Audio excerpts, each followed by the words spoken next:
지금 밤 12시가 좀 넘었거든. 내가 밤에 잠깐 공부를 하다가 우리 찐친들이 또 오해할 수 있는 대목이 있어서 미리 좀 말을 해줄게. 내가 가진 종목 중에 있잖아.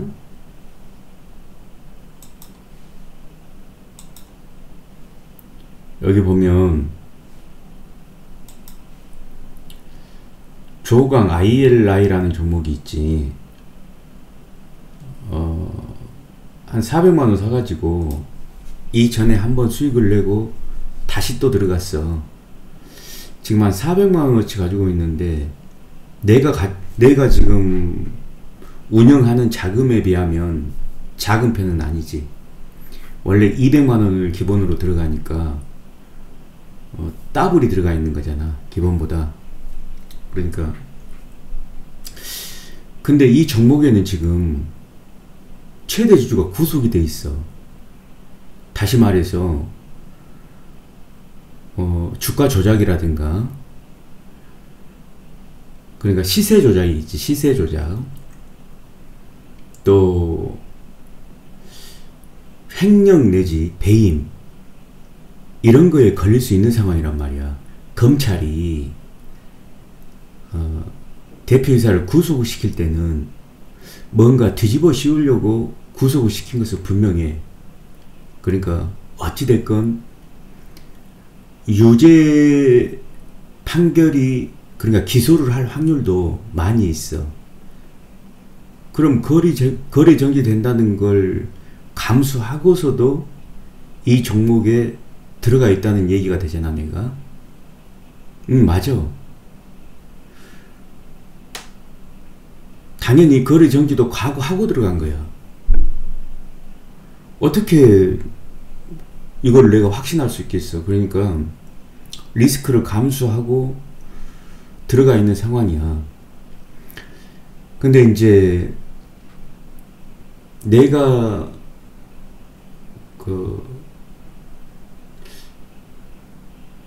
해석하는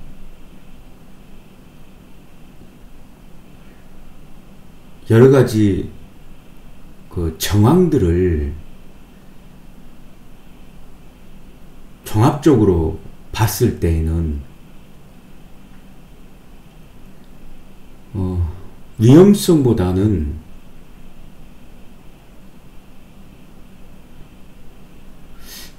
구속에서 풀려날 가능성도 있기 때문에 그래. 그러니까 분명히 혹시라도 이 종목을 나를 따라서 들어온 사람이 있다 그러면 지금부터 내가 하는 말을 잘 들어야 돼. 정말 나는 내 찐친들이 이런 종목은 안 했으면 좋겠어. 진심으로 하는 말이야. 그리고 이 영상은 될 수 있으면 그냥 일반인들은 좀 안 봤으면 좋겠어. 우리 찐친들만 내 말을 좀 명심해서 들어주길 바래. 자, 보자. 몇 가지, 그러니까 참고할 만한 이야기들을 내가 해볼게. 봐. 최근 공시를 보자고. 내가 종목에 들어갈 때 최근 공시를 보는 것은 항상 너네들도 알고 있는 부분이잖아. 그래, 공시를 볼게. 그러면 대표이사가 구속이 됐다는 공시가 나왔어. 근데 그 전에 주식 병합 결정이 났거든. 문제는 여기서부터 시작해. 애들이 무상증자를 했었어. 이게 언제야? 이게 차트만 보면 나오잖아. 여기서 무상증자를 했지. 이때가 몇 월달이니? 작년 한 7월달인가봐. 무상증자를 했어. 자, 본인 지분은 20%밖에 안 돼. 통상적으로 자기 지분이 좀 많을 때 무상증자를 하는 것이거든. 근데 자기 지분이 많지 않음에도 불구하고 무상증자를 했단 말이야. 일단 이게 좀 이상해 보였어. 그리고 방금 본 것처럼 주식 병합을 했대. 무상증자를 해놓고 주식수를 늘려놓고 자본금 감소 없는 그냥 이유 없이 주식 병합을 한 거야. 그럼 주가가 높아지겠지. 통상적으로 주식 병합을 할 때는 방향이 두 가지야. 주식을 더 높이기 위해서도 그럴 수 있고, 반대로 주식이 저절로 관성에 의해서, 착시에 의해서 자기 제자리로 또 다시 가는 거야. 근데 지금 이런 경우는 무상증자를 해가지고 주식 병합을 하는 경우는 통상적으로 주가를 낮춰가지고 지분을 추가적으로 확보하기 위해서 하는 것이라고 봐야 돼. 내 심증적으로. 반드시 그렇다는 건 아니야. 내 심증적으로 그런 생각이 들었어. 근데 자, 지금부터 또 잘 들어야 돼. 자, 주식 병합을 결정을 3월 8일 날 했단 말이야. 여기 보면 3월 8일 날 주식 병합 결정을 했어. 근데 이거 봐봐. 최근 나온 거 이거 한번 볼게. 봐야 되니까. 이게 의결 정족수 부족에 따른 부결이 되어버렸어. 의결 정족수 부족에 따른 부결. 자, 다시 한번 정리해보자. 최대 주주 김우동이 입장에서 보면 되게 기분 나빴을 거야. 자신의 의도대로 안 됐으니까. 지가 가지고 있는 건 주식이 20%가 채 안 돼. 18% 이 정도 된단 말이야. 근데 주식수를 늘리고 싶어서 무상증자를 한 다음에 병합을 했어. 근데 이게 나가리가 된 거야. 부결이 된 거야. 그러면 최대 주주에 반대하는, 뭔가 조금 최대 주주 입장에서 보면 불안한 세력들이 있다고 보여지잖아. 소액 주주를 결집시키거나 아니면 최대 주주가 지분을 좀 확보하는데 도움을, 협조를 안 해주는 무언가 세력이 있다는 소리야. 내가 봤을 때는. 나는 진짜 이 방송은 있잖아. 우리 찐친들 외에는 안 봤으면 좋겠어. 굉장히 내 자의적인 정황 분석이거든. 일반인들은 내 말이 뭔 말인지 알아먹지도 못할 거야. 그러니까 어차피 내 방송을 보는 사람은 우리 찐친들 위주로 보는 것 같아. 뭐 일반인들은 내 방송에 관심도 없고 또 별로 보지도 않아. 그러니까 이런 부분 별로 신경 쓸 필요 없이 내가 그냥 공개 방송으로 얘기하는 거야. 자, 봐봐. 의결 정족수 부족에 따른 부결. 그러면 이거를 그냥 단순히 부결로만 볼 수도 있지만 최대 주주의 의도, 그러니까 지분을 확대하려는 기본적인 여러가지 행위들에 대해서 제동을 걸었단 말이야. 누군가. 어찌됐건 부결이 됐다고 하는 것은 누군가 결집했다는 소리야. 뭔지는 모르지만 최대 주주한테 비협조적인 그 누군가.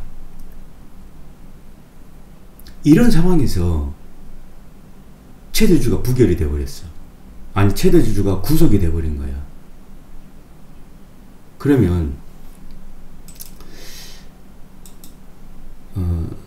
자, 여기까지 이야기를 하고 나서 있잖아. 그 다음에 이걸 봐야 돼.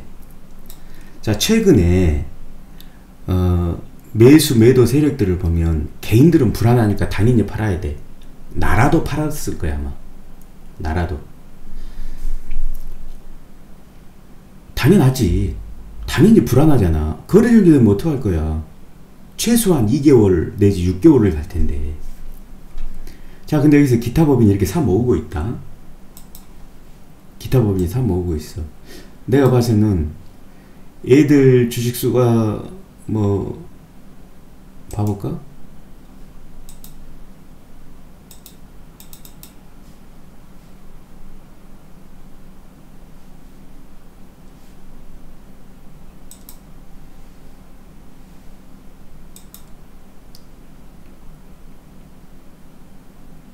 (9,500만) 주잖아. 9,500만 주면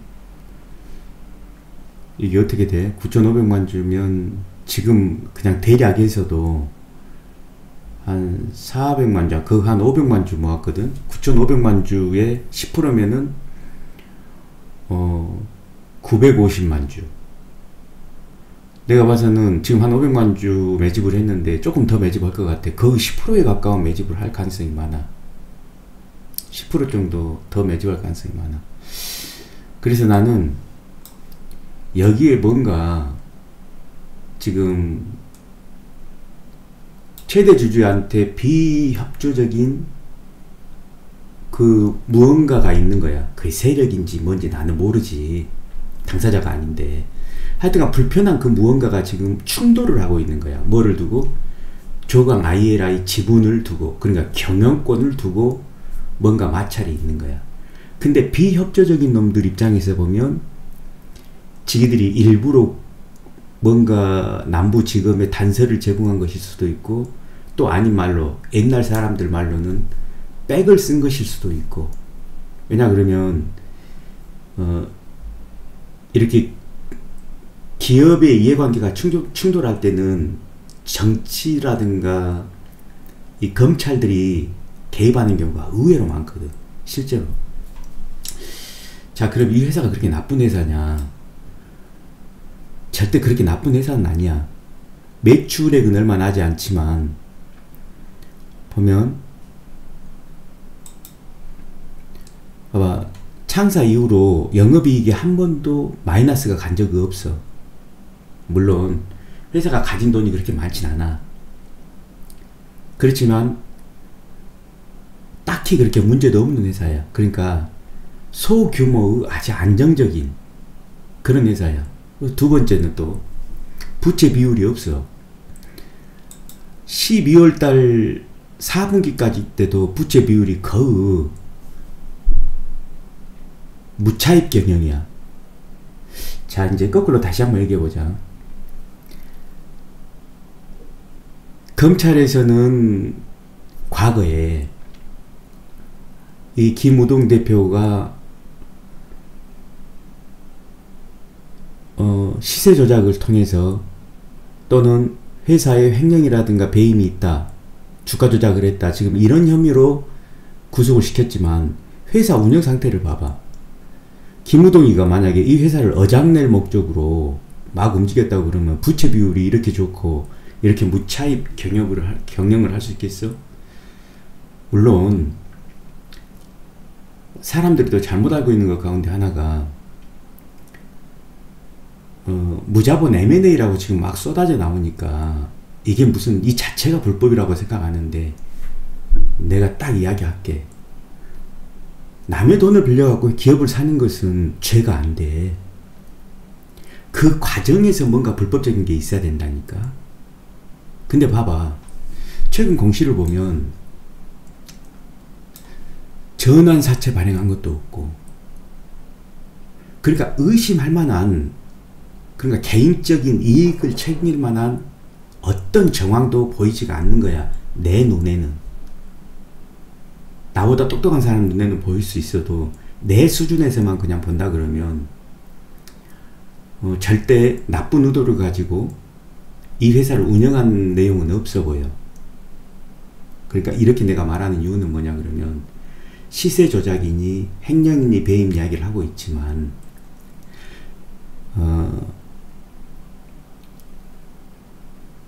사실 시세 조작은 시간이 오래 지나고 나잖아.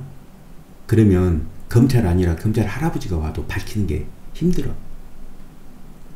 그리고 횡령 배임은 아니 말로 조금 횡령이 있었다? 그거 갖다 막으면 돼. 거기에다가 부채 비율 같은 거라든가 전환사채 발행 여부가 없었잖아. 그러니까 외부하고 이해관계가 별로 없는 거야. 나 아닌 다른 사람과 어떤 이해관계. 그러니까 내가 누군가의 도움을 받아가지고 이 회사를 인수를 했어, 무자본으로. 그럼 그 사람한테 특혜를 줘야 될 거 아니야. 근데 그런 정황이 보이질 않는다.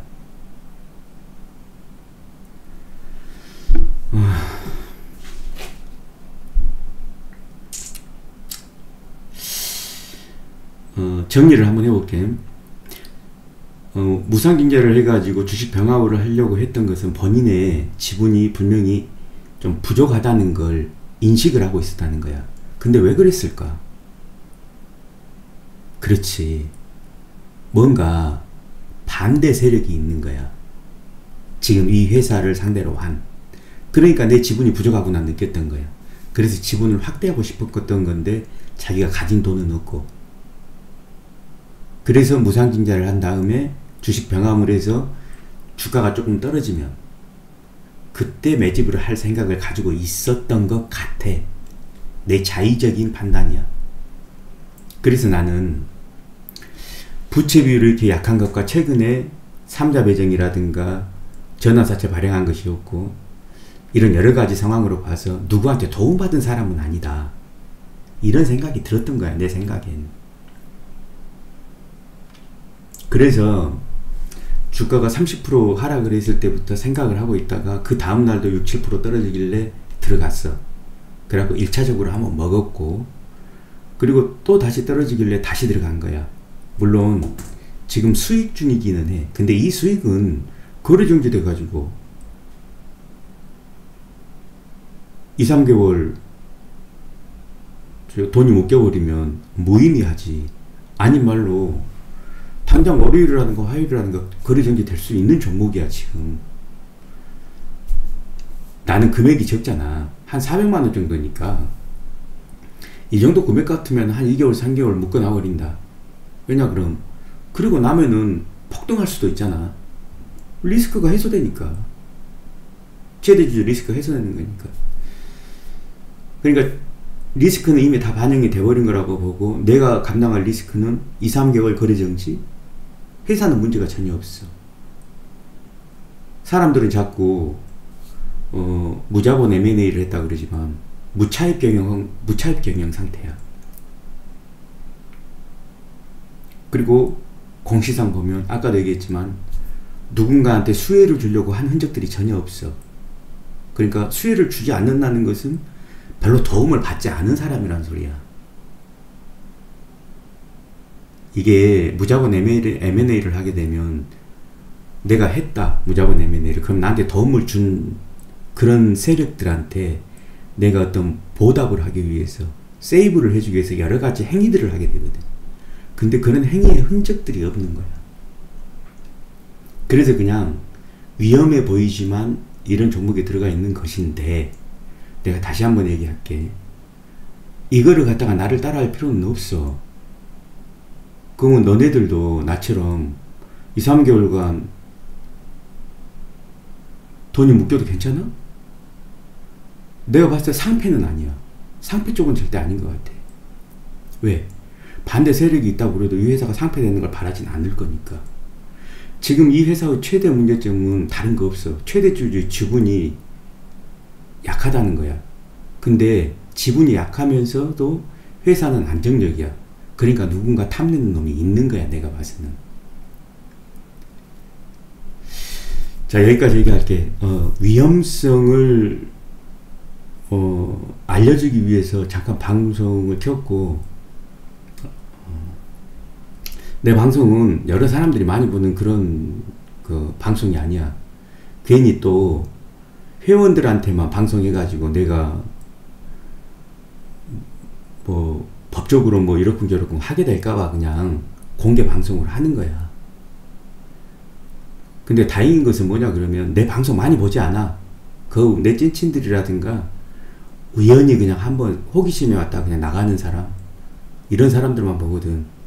그러니까 지금 하는 이야기는 공개로 말은 하지만 내 찐친들한테 하고 싶은 얘기야.